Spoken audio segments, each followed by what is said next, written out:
My father was being lowered into the ground when I saw her kiss him. Not me, not my cheek, not out of grief or comfort, him. Back of the church, near the oak tree my father planted with his bare hands when I was 6.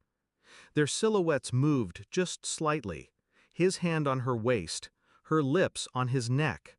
I blinked once, twice, felt nothing, not pain, not rage, just a strange stillness, like glass cracking quietly under pressure.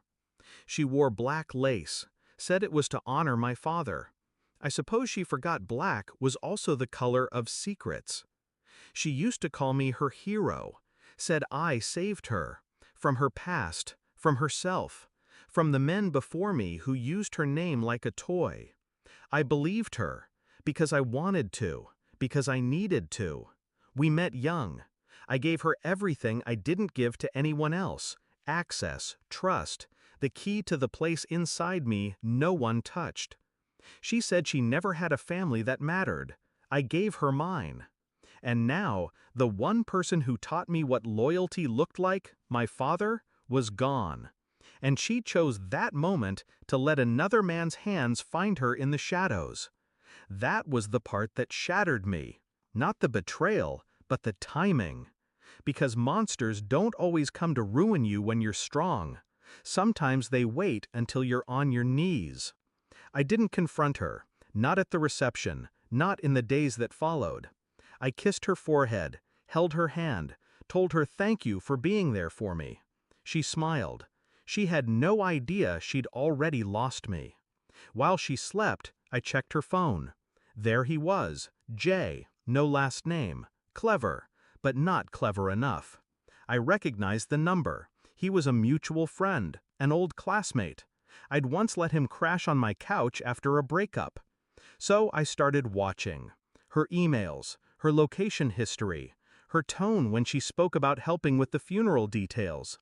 I followed them once, saw them at a cafe downtown. She laughed at something he said, the same laugh she used to save for me. It wasn't new, it was rehearsed. Their affair wasn't spontaneous grief, it had roots. And I had enough rope. The irony? The final piece came from my father. Weeks after the funeral, I was going through his study. He'd kept meticulous journals, notes on everyone, his own version of memory. And in a locked drawer, I found a letter, to me. Short, to the point.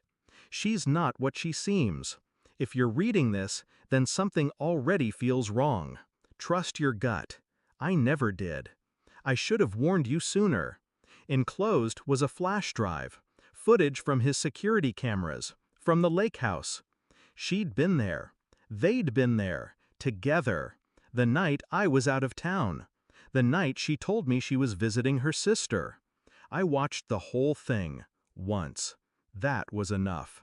I invited her to the lake house, told her I wanted to spread my father's ashes. She cried, said it was beautiful, said he would have wanted that.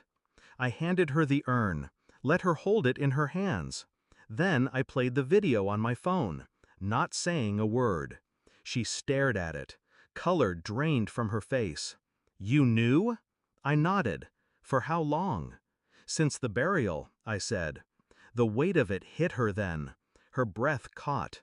The urn shook in her hands. You used me? She whispered. I smiled, just slightly. I learned from the best. Then I walked out, left her there, with his ashes, with hers.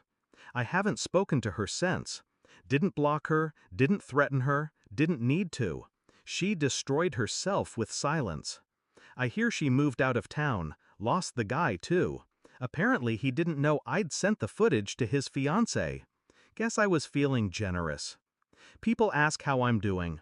I tell them I'm fine. But truth is, I'm better than that. I no longer carry what was never mine to hold.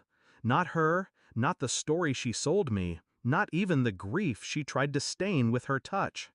My father's gone, but he gave me one last gift: clarity. And now I only keep what's clean.